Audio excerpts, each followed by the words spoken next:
Olá, seja muito bem-vindo, seja muito bem-vinda ao nosso momento de reflexão.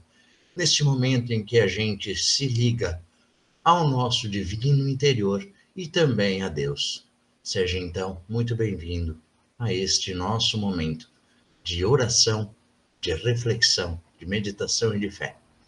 Convido a todos nesse momento a serenarem os seus pensamentos, a fecharem levemente os seus olhos e assim, com uma respiração mais suave, mais branda, vamos nos conectando a, nosso, a nossa espiritualidade.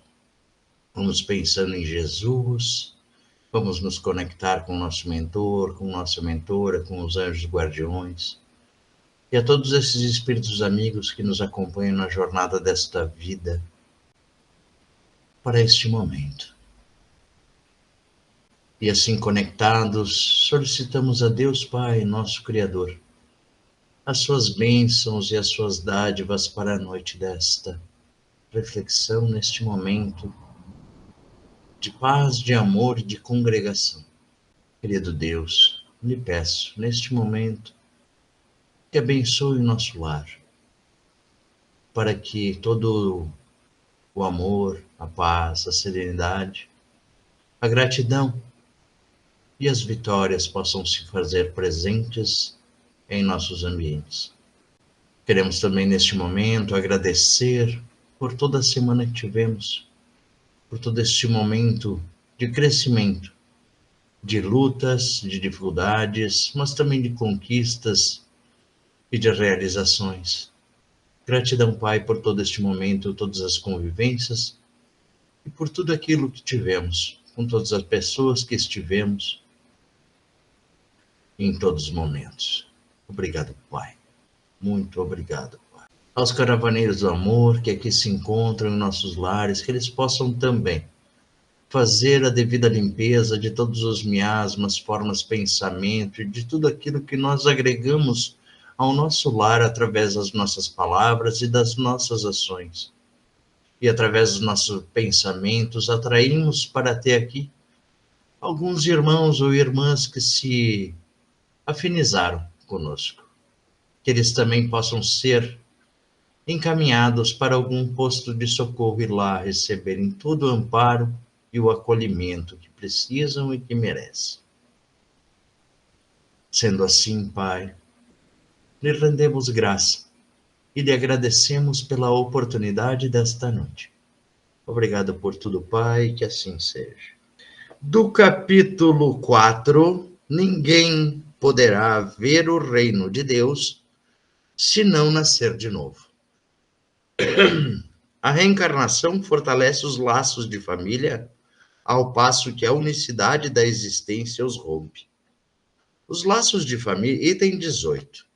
Os laços de família não sofrem destruição alguma com a reencarnação, como pensam certas pessoas. Ao contrário, tornam-se mais fortalecidas e apertados. A princípio oposto, sim, os destrói. No espaço, os espíritos formam um grupo de famílias entrelaçadas pela afeição, pela simpatia e pela semelhança das inclinações. Ditosos por se encontrarem juntos, esses espíritos buscam uns aos outros. A encarnação apenas momentaneamente os separa, porquanto, ao regressar à erraticidade, novamente se reúnem como amigos que voltam de uma viagem. Muitas vezes, até uns seguem a outros na encarnação, vindo aqui reunir-se numa mesma família ou num mesmo círculo, a fim de trabalharem juntos para o seu mútuo adiantamento. Se uns encarnam e outros não, nem por isso deixam de estar unidos pelo pensamento. Os que se conservam livres velam pelos que se acham em cativeiro. Os mais adiantados se esforçam por fazer que os retardatários progridam. Após cada existência, todos têm avançado a um passo na senda do aperfeiçoamento.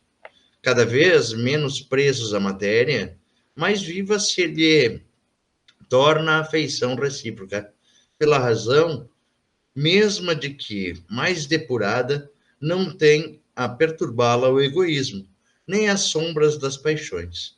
Podem, portanto, percorrer assim ilimitados números de existências corpóreas, sem que nenhum golpe receba a mútua estima que os liga. Nessa passagem do Evangelho, Jesus nos mostra e nos traz os ensinamentos, dizendo que esse período em que entre uma existência ou outra na nossa encarnação, não desfaz os laços familiares que a gente já criou ao longo da nossa existência, ao longo das nossas existências, ao longo da nossa jornada de vida. Nós, como seres imortais, somos sabedores de que esses laços são firmes e são etéreos. São eternos, desculpa. E por serem eternos, esses laços se fortalecem com o tempo.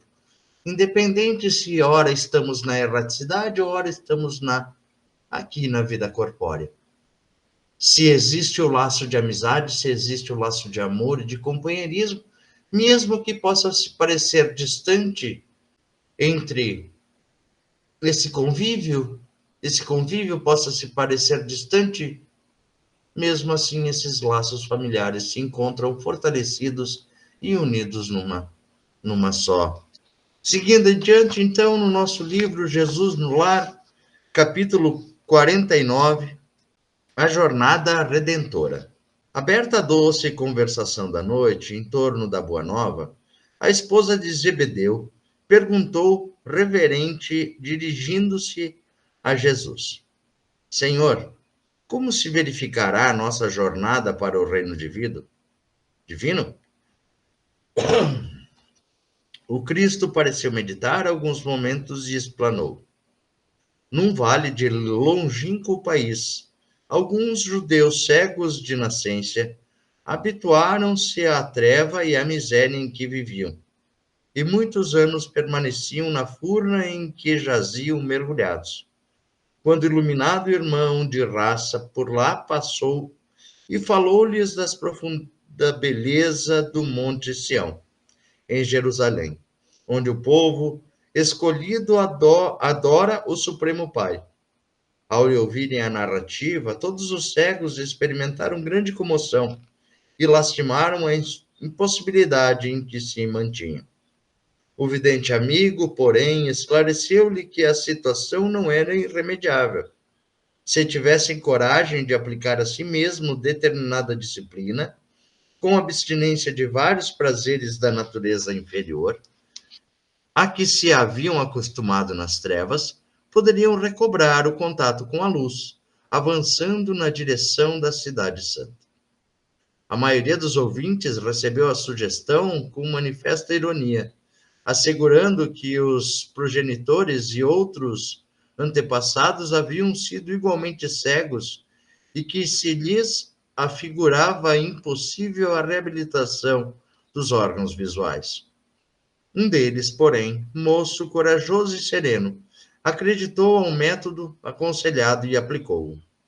Entregou-se primeiramente às disciplinas apontadas, e depois de 4 anos de meditação, trabalho intenso e observação pessoal da lei, com jejuns e preces, obteve a visão. Quase enlouqueceu de alegria. Em êxtase, contou aos companheiros a sublimidade da experiência, comentando a largueza do céu e a beleza das árvores próximas. Contudo, ninguém acreditou nele. Não obstante, se tornado por demente, o rapaz não desanimou. Agora enxergava o caminho e conseguiria avançar. Ausentou-se do vale fundo, mas sem qualquer noção de rumo, vagueou dias e noites em estado aflitivo. Atacado por lobos e víboras em grande número, usava a maior cautela, reconhecendo a própria inexperiência, até que, em certa manhã, abeirando-se de um esconderijo cavado na rocha para colher mel silvestre, foi aprisionado por um ladrão que lhe exigiu a bolsa. Entretanto, como não possuísse dinheiro, deixou-se escravizar pelo malfeitor, que durante 5 anos sucessivos o reteve em trabalho incessante. O servo, porém, agiu com tamanha bondade, multiplicando os exemplos de abnegação, que o espírito do perseguidor se modificou, fazendo-os mais brandos e reformando-se para o bem, restituindo-lhe a liberdade. Emancipado de novo, o crente fiel recomeçou a jornada, porque a ânsia de alcançar o templo divino povoava-lhe a mente. Pôs-se a caminhar, distribuindo fraternidade e alegria com todos os viajores que lhe cruzassem a estrada, mas atingindo um vilarejo onde a autoridade era exercida com demasiado rigor, foi encarcerado como sendo um criminoso desconhecido. No entanto, sabendo que seria atraído pelas próprias forças insuficientes, caso buscasse reagir, deixou-se trancafiar até que o problema fosse resolvido, o que reclamou longo tempo. Nunca, entretanto, se revelou inativo no exercício do bem. Na própria cadeia que lhe feria a inocência, encontrou vastíssimas oportunidades para demonstrar boa vontade, amor e tolerância, sensibilizando as autoridades que o libertaram, enfim. O ideal de atingir o santuário sublime absorvia-lhe o pensamento e prosseguiu na marcha. Todavia, somente depois de 20 anos de lutas e provas, das quais sempre saía vitorioso, é que conseguiu chegar ao Monte Sião para adorar o Supremo Senhor. O mestre interrompeu-se, vagueou o olhar pela sala silenciosa e rematou. Assim é a caminhada do homem para o reino celestial. Antes de tudo, é preciso reconhecer a sua condição de cego e aplicar a si mesmo os remédios indicados nos mandamentos divinos. Alcançado o conhecimento, apesar da zombaria de quantos o rodeiam em posição de ignorância, é compelido a marchar por si mesmo, e sozinho quase sempre, do escuro vale terrestre para o monte da claridade divina, aproveitando todas as oportunidades de servir, indistintamente, ainda mesmo aos próprios inimigos e perseguidores. Quando o seguidor do bem compreende o dever de mobilizar todos os recursos da jornada em silêncio, sem perda de tempo, com reclamações e censuras, que somente denunciam inferioridade, então estará em condições de alcançar o reino divino, dentro do menor prazo, porque viverá plasmado as próprias asas para o voo divino, usando para isso a disciplina de si mesmo e o trabalho incessante pela paz e alegria de todos. E assim é, e está feito. Então, não importa o tempo em que estamos peregrinando nessa existência em busca do nosso Monte Sião, em busca deste monte que é o ponto de referência para adorarmos a Deus. É a busca, é a nossa busca, nosso monte de luz, monte de iluminação, né? A montanha de iluminação. Essa luz bendita, ela é possível desde que tiramos o véu que está na nossa fronte e olharmos, termos a visão desse futuro próximo. E mesmo quando estivermos em situações dificultosas, afastados dos nossos entes queridos, ou quem sabe, tendo uma atrocidade acontecendo em nossa vida, que tenhamos a certeza de que se estivermos praticando o bem, pensando no bem, agindo no bem, tendo Jesus como guia e Deus no coração, certamente alcançaremos então a nossa meta de iluminação e de adoração a Deus. E este é o nosso recado desta noite. Nosso recado para você, amigo, amiga, que semanalmente se encontra aqui conosco. Nossa gratidão. Infelizmente, a nossa irmã Gessiara não se pôde fazer presente hoje, ela continua ainda em viagem com sua filha e num momento oportuno né? Quem sabe na próxima semana ela estará aqui conosco, dividindo o seu conhecimento e este momento de oração e de reflexão, neste momento de tratamento espiritual. Meu sincero abraço a todos vocês e não esqueçam, se esse conteúdo atingiu o seu coração, compartilhe ele com mais gente, coloque lá no seu grupo do WhatsApp, né? Convide mais pessoas a estarem conosco nestas noites, semanalmente, né? Às 19 horas da segunda-feira, estamos aqui, prontos para nos conectarmos a Deus. Meu muito obrigado a todos e a todas. Até breve, muito breve.